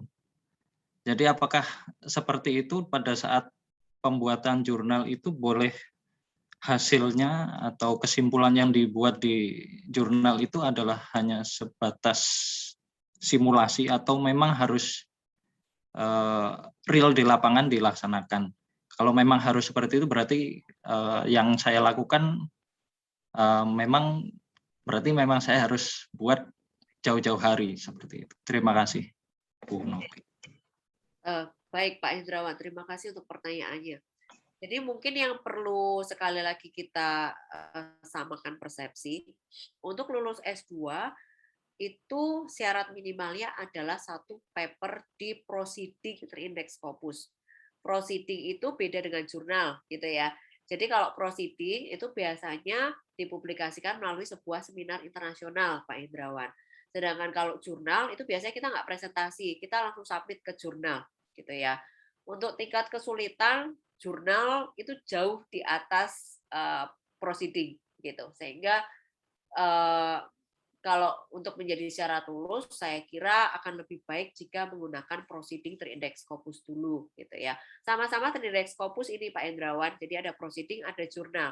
Kalau proceeding itu tadi diseminarkan, maksudnya dipresentasikan dalam sebuah seminar internasional, dan nanti oleh panitia akan dipublish dalam bentuk proceeding yang nanti diindeks oleh Scopus, begitu. Sedangkan kalau jurnal itu biasanya nanti submit langsung ke jurnalnya, nanti yang melalui proses review dan seterusnya, baru nanti akan publish sebagai paper di jurnal tanpa melalui presentasi. Tapi memang tingkat kesulitannya berkali-kali lipat dari seminar gitu ya. Nah, apakah boleh jika papernya hasil simulasi? Kalau saya boleh, Pak Hendrawan. Kenapa? Karena hasil simulasi itu sudah merupakan sebuah output penelitian. Mungkin yang perlu diperhatikan bahwa hasil simulasi itu kan biasanya ada ujinya ya, Pak Hendrawan. Kalau di kami seperti misalkan analisis sensitivitas atau validitas model dan seterusnya yang menjelaskan bahwa hasil simulasi kita itu valid, hasil simulasi atau model yang kita buat itu intinya baik begitu ya, reliable kira-kira seperti itu. Kalau itu bisa dibuat, maka saya kira akan sudah cukup baik untuk bisa masuk ke sebuah proceeding seminar internasional. Kalau untuk di jurnal mungkin masih agak susah ya Pak Hendrawan, karena biasanya mereka minta hasil data dan seterusnya yang cukup real. Tapi kalau di proceeding saya kira akan sudah cukup boleh untuk mempublish dalam bentuk hasil simulasi, asal tadi dilengkapi mungkin dengan apa ya, untuk pembuktian bahwa hasil simulasi kita itu kira-kira betul gitu ya, kira-kira nanti sesuai dengan realnya. Saya nggak tahu untuk di bidang Pak Hendrawan, kira-kira bentuk pengujian hasil simulasinya seperti apa. Kalau di kami, kalau di kayak sistem dinamik ya, itu ada kayak uji validitas, ada uji reliabilitasnya mungkin dari model yang dibentuk, atau ada uji analisis sensitivitasnya. Kira-kira seperti itu, Pak Hendrawan. Kalau itu bisa dilakukan, saya kira sudah cukup untuk bikin sebuah paper ya, asal tercakup di situ.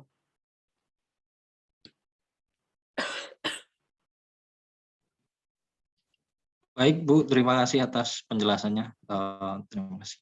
Oke, sama-sama. Baik, apakah ada lagi yang mungkin ingin ditanyakan atau ada yang ingin didiskusikan?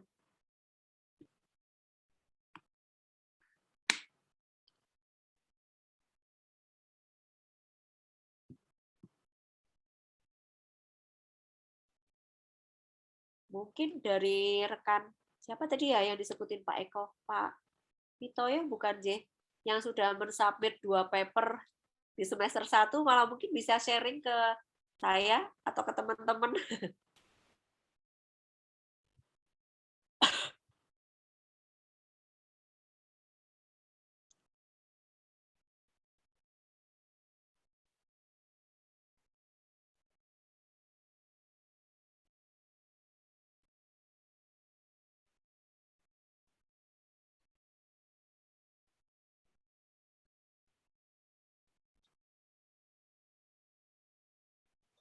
Apakah ada pertanyaan lagi?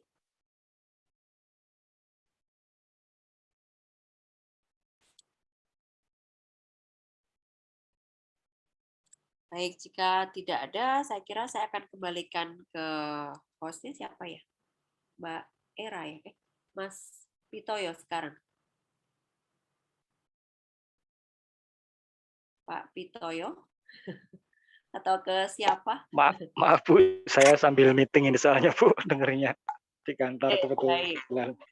Jadi kebetulan ini hostnya Pak Pitoyo, jadi Oke, mungkin.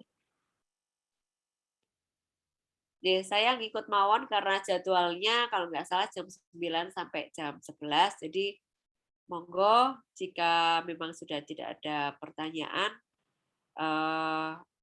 saya boleh minta tolong untuk open cam mungkin biar bisa saya screenshot untuk apa ya, dokumentasi kegiatan.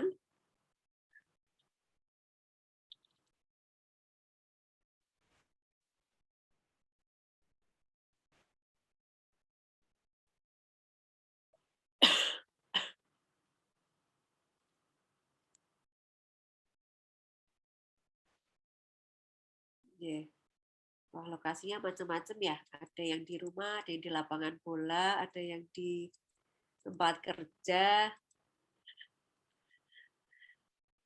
ada yang lagi di taman dan di kebun mungkin. Baik. Yes. Sampun? Oke, J, mungkin Pak Andrian atau Ibu J, Mbak Risa, Pak Agung, Mbak Nabila, Hertafka, Mbak Almira, Mbak Wulan, kalau memungkinkan bisa open cam biar bisa saya screenshot, tapi jika memang tidak memungkinkan, ya tidak apa-apa. Baik, saya screenshot sekarang, J. Baik, oke. J. Bisa sisir-sisir dulu sebentar. Ampun. Oh, ada yang menggabung. Baik. Baik, saya apa-apa aja. 1, 2, 3. Ya, mungkin saya izin, sorry.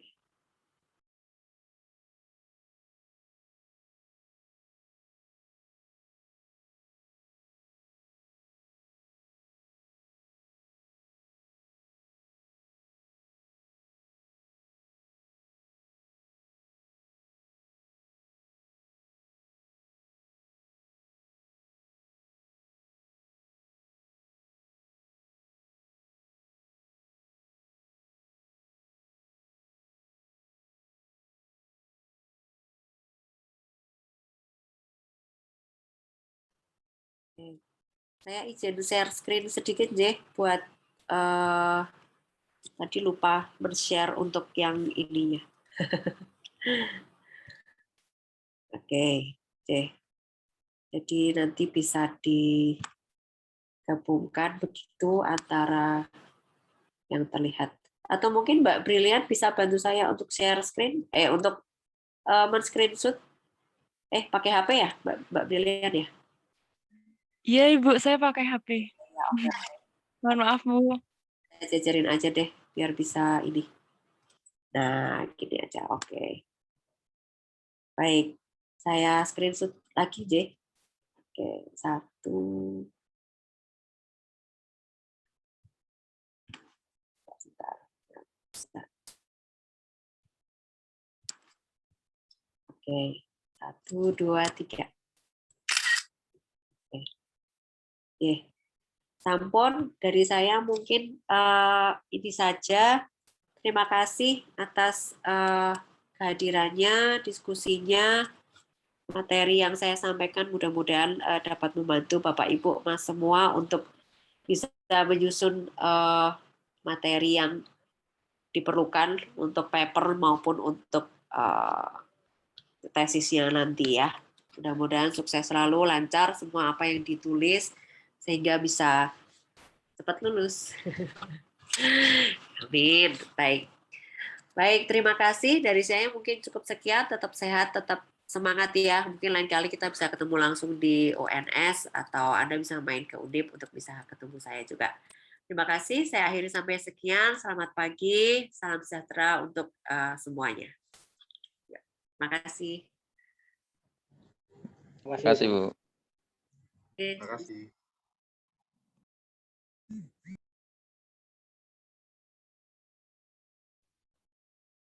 Mbak Brilian mungkin bisa bantu kontak Pak Eko, J. Saya kok nggak punya nomornya Pak Eko. Acaranya sama selesai, saya izin live ya. Nanti saya izin ke Prof. Bambang juga. Siap, Bu Novi. Oke. Siap, makasih ya Mbak. Sama-sama, Ibu. Halo Bu, sebentar Bu. Oh, J.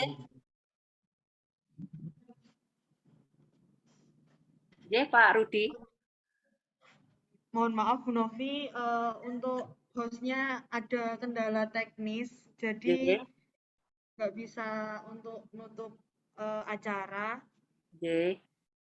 Terima kasih untuk semua peserta yang hadir dalam pelatihan dan workshop penulisan jurnal internasional.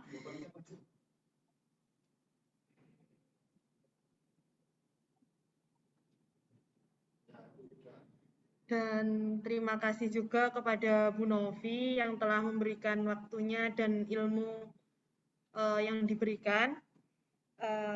Saya selaku pembantu dari Pak Eko mengucapkan terima kasih yang sebesar-besarnya. Terima kasih Mbak Hani ya. Saya kaget tadi suaranya tempat Pak Rudi tapi keluarnya Mbak Hani. Jadi sama-sama Bapak Ibu, Mas Mbak sekalian, terima kasih juga untuk Pak Eko, Prof Bambang dan rekan-rekan di UNS yang telah mengundang saya untuk sharing terkait dengan materi yang tadi disampaikan. Mudah-mudahan bermanfaat untuk kita semua. Iya. Oke. Baik, bisa meninggalkan Zoom meeting-nya dari sekarang. Terima kasih Bu Novi. Oke, saya izin live ya. Terima kasih. Ya.